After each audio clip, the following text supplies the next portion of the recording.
Inside a small apartment in a quiet neighborhood of Tokyo, police uncovered one of the most horrifying crimes in Japan's history. 9 human heads stored inside the refrigerator. Over 250 pieces of human bones, neatly arranged in boxes. No signs of a struggle, no neighbors reporting screams, not a single emergency call. And the biggest shock, the killer was standing there calmly, looking at the police, smiling and saying a sentence that would haunt Japan forever. They all wanted to die, I just helped them. This story didn't start with a knife, didn't start with a brilliant plan. It started with a single tweet on Twitter.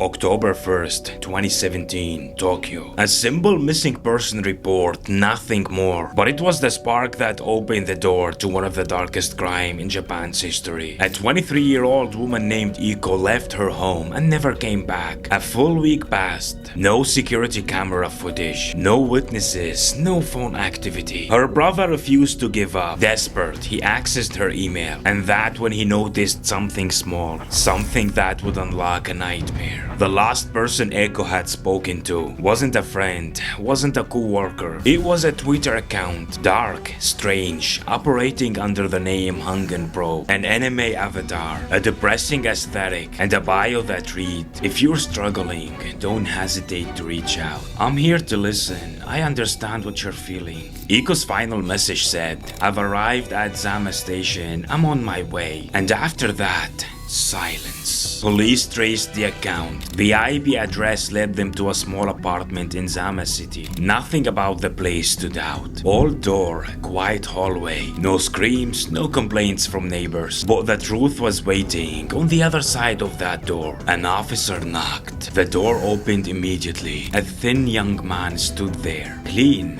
well-groomed, soft features, a calm smile, the kind that doesn't belong on a criminal. Before anyone spoke in, a smell hit them, a thick, rotten stench, sharp and overwhelming, the smell of old death, soaked into time and humidity. The young man, he stood perfectly still, like someone who had lived in that air for years and no longer noticed it. The police stepped inside. The apartment was disturbing in a different way. Perfectly organized, curtains closed, dim lighting, everything placed neatly. No blood, no mess, no signs of a struggle. It was clean, too clean. On a shelf, a metal handsaw, polished, washed meticulously. In the corner, dozens of black garbage bags, far more than one person would ever need. Tightly tied, small, compressed, as if whatever was inside had been divided, sorted, reduced. But the real horror was waiting in the kitchen. A large refrigerator stood in the corner. An officer asked quietly, "What's inside?" The young man smiled just slightly and said one word, "Memories." The door opened and time stopped. Inside the fridge, a human head,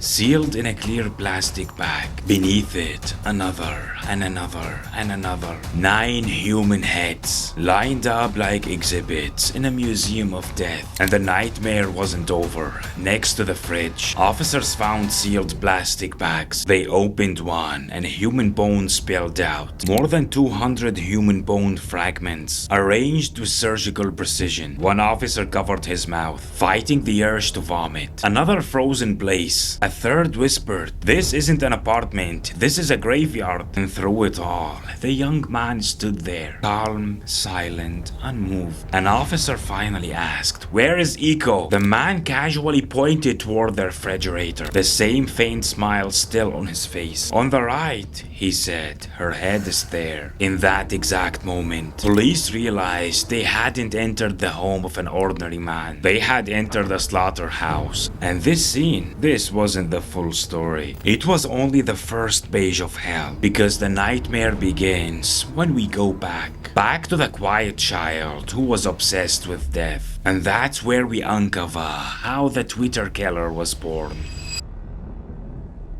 Takahiro Shiraishi, born in 1990. A quiet childhood, stable family. No abuse, no poverty, no neglect. A normal school, normal friends. A mother and father who loved him. In short, there was no logical reason, no excuse for him to become a killer. But something was wrong from a very young age. Takahiro was obsessed with death, not childish curiosity, an obsession. He asked questions no child should ask. What does it feel like when someone suffocates? What is the sensation of the final breath? Is there really a white light when you die? And the most disturbing part, he played a deadly game with his friends, choking until loss of consciousness. He'd let someone choke him, he'd black out, then woke up laughing. He described it like a magical moment. I felt like I left my body, like I was floating. The obsession was obvious, but no one understood it. No one took it seriously. Takahiro grew up, but nothing grew with him. Job after job, supermarket, delivery work, temporary labor, nothing lasted, nothing fulfilled him. He was empty inside, lost, searching for a feeling, any feeling, until he landed a job that unlocked the worst version of him. A scout in Kabukicho. Kabukicho, Tokyo's most infamous nightlife district. And a scout there is not someone who finds talent. A scout who's someone who lures in runaway girls, underage girls, broken girls, and pushes them into prostitution. In one word, pimp. And Takahiro, he was dangerous because he was kind. He smiled, listened to their problems, showed sympathy, sometimes even cried with them. But inside, he saw their weakness as pleasure. What truly obsessed him was helplessness, fragility. That exact moment when someone loses control. In 2017, he was arrested for working without a license. The court sentenced him to 14 months in prison, but suspended the sentence for 3 years, meaning he walked free as long as he didn't commit another crime. He returned to his parents' home, and a few weeks later, he told his father, "I've fallen in love. I want to live with my girlfriend." His father was happy. He thought his son had finally found his path. But the truth, there was no girlfriend. He just wanted a place of his own, so he could finally do whatever he wanted. Takahiro rented a tiny apartment in Zama. No cameras, no security, no nosy neighbors. A perfect place for someone with not so normal intentions. And that's where the list began. The first victim was Mizuki. Mizuki was a depressed young woman, tweeting dark thoughts about helplessness and suicide. She was looking for someone who understood. And that was exactly Takahiro's doorway in. He started simple. "I got you. If you want to talk, I'm here." Mizuki agreed to meet him, but she showed up with her friend, Shogo. Takahiro smiled, played the nice guy, but inside, something snapped. A few days later, he messaged her again. "Come alone, just so we can talk." She went, and that was the last day of her life. He gave her a drink laced with sedative. When she passed out, he assaulted her. Then he sat on her and strangled her, calmly, quietly. He kept her body for 3 days.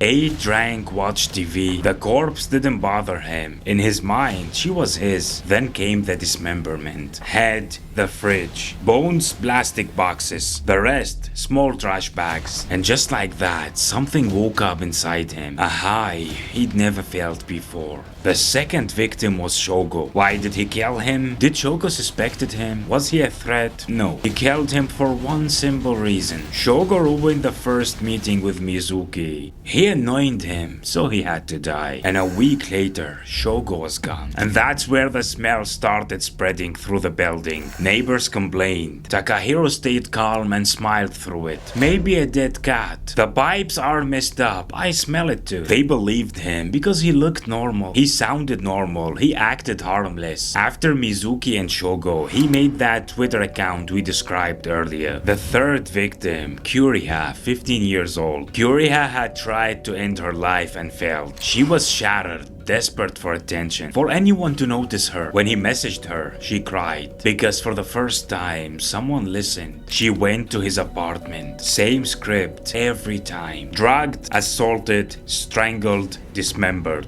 and the apartment kept filling up, body after body. After Kiraha came the rest. Hineko, 19, Hitomi, 26, Natsumi, 17, Akira, 17, Kazumi, 29, and the last, Iko, 23. 2 months, that's all it took to turn a small apartment into a mass grave. When they finally caught him, Takahiro didn't resist. No running, no panic, not even a question. He walked into interrogation like it was a job interview. Sat straight, hand folded. Then, in a quiet voice, he said, "Ask me and I'll answer." Interrogators expected lies, denial, a breakdown. Instead, they got something colder than all of that. He described his crimes the way someone explains a recipe. "How did you choose your victims?" "I looked for the desperate ones, the ones no one listened to." "How did you start talking to them?" "I went in gently. I told them I understood." "And how you convinced them to come?" "I told them we would die together." "And how did you kill them?" "I wanted to be quiet," he said, "so I used drugs." No remorse, no apology, not even a crack in his voice. When the investigator asked, "Why did you kill so many?" he smiled and said, "Because I felt like this was my place. Among the people who wanted to disappear, I felt a strange rush when I saw how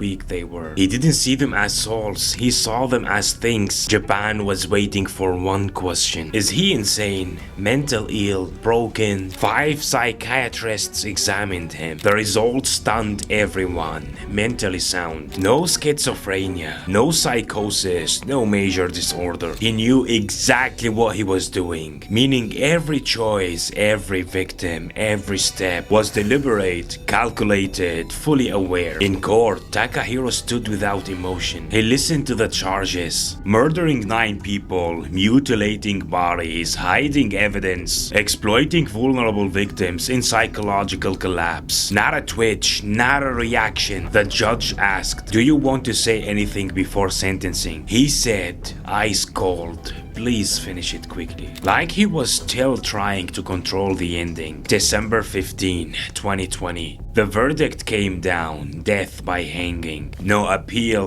no mercy request, no begging. He sat for years in a cell. No regret, no emotion, no words. And on June 27, 2025, the sentence was carried out. With his last breath, the account that destroyed 9 families vanished forever, hung in pro. People thought the story ended. The monster died, the threat was gone. But the truth is darker. Takahiro didn't create the emptiness, he exploited it. 9 girls walked into a killer's home. Not because they didn't sense danger, but because they had nobody who truly listened. So here's the question. Would this have stopped if each one of them had found someone, anyone, who listened before he did? And the scariest question of all, how many accounts exist right now? The real monster isn't just Takahiro. The real monster is every sick mind hiding behind the screen, hunting the vulnerable. So what do you think, guys? Share your thoughts below, and if you enjoyed the video, don't forget to hit the like and subscribe if you haven't yet. See you in the next one.